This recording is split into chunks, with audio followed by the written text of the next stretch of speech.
that guitar playing. How early did you start playing, and who were your heroes? Oh God, I started playing when I was 6. My dad got me inspired to start playing because, you know, he played guitar around the house all the time. Is that right? Grew up Great with it? guitar player, and I wanted to be able to hang out with him and jam with him. So he taught me a few chords, and then we ended up going to lessons. I studied classical, and then got into, you know, everybody, the blues mainly, you know, and I just love it. You know, it's great to be here today. It's a great cause, Little Kid Rock.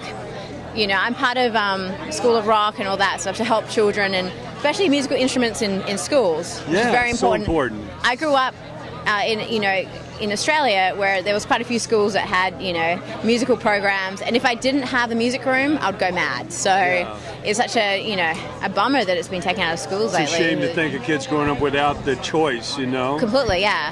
That for me, it was an escape, you know, because I left school when I was 15. Because I changed school so many times, and I felt like school wasn't for me. But the music room was the main place I went to, you know, that and art, and I just loved it, and English. But, you know, it's just something that, you know, when kids like gravitate towards playing an instrument, especially like drums or guitar, and dedicate themselves to it, have a passion for it, just go with it, you know. And I think the school should encourage that, you know, because not everyone's a great mathematician or scientist and all that kind of stuff, you know. So yeah, we're not all techies, you know. Completely, yeah. It's very important. Now, we just lost a very important figure in B.B. King. Yeah. What did he mean to you and the blues? I mean, wow, like B.B. King, I remember listening to him when I was like 7 or 8, like when I first started playing. My dad put on a video, and I remember hearing him play, and I was trying to get his vibrato. I remember I was practicing so many times to get that vibrato going on, because I could never get it, you know. But honestly, he made me want to try to get that. So I used to study his videos and try to, you know, I mean, he's such an incredible artist, and such a loss. And I met him actually before I went on stage at the Grammy Awards with Terry Underwood. He was in the green room. I walked past him, and I was like, I have to say hello.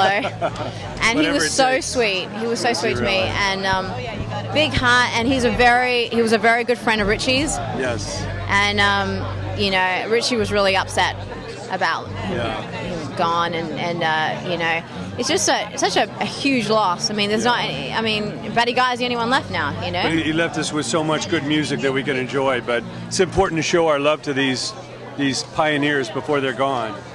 Completely, yeah. I mean, he had so many songs, and I mean, he just hit one note, and it spoke so deep. Everyone else has to hit like 100, you know what I mean? He hits one, and it just hits you, you know, and no one else could do that. I know he's a great influence on all the British guys, the Jimmy Pages and the Eric Claptons and all of them.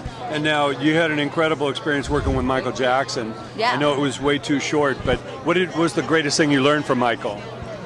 Michael was just, I mean, he was a force of nature. I mean, there's no one else in the world like him. There'll never be another one. I mean, he was just one of those people that was so musical. I mean, he could sing to me guitar parts, drum parts, everything, you know. He knew every part of, you know, every song. And perfectionist, live for what he did. And, you know, there's not many people born that way, you know. I mean, there's like Stevie Wonder, there's MJ, there's, I mean, Elvis Presley, you know what I mean? It's like that kind of force, you know, that kind of dedication. And we need more of them. You know, what he put into his music was his whole being, you know, and so live for it. And honestly, that experience felt like it was a dream. It didn't feel like reality, because I left, I mean, obviously completely distraught going through that, but at the same time, like, just he gave me so much confidence and made me a better guitar player and better performer. So, you know. What advice do you give to the young players today, or the young artists? What they need to really concentrate on to have a shot at their own style or longevity?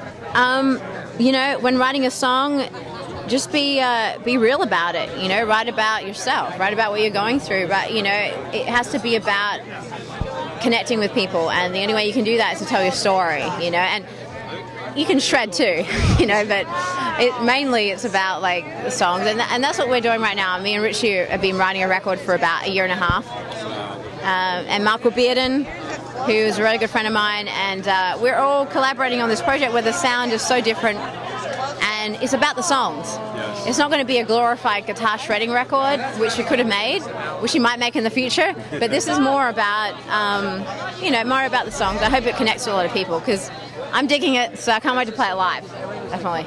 Well, thank you so much. We look forward to more. Thank Very you. nice to meet you.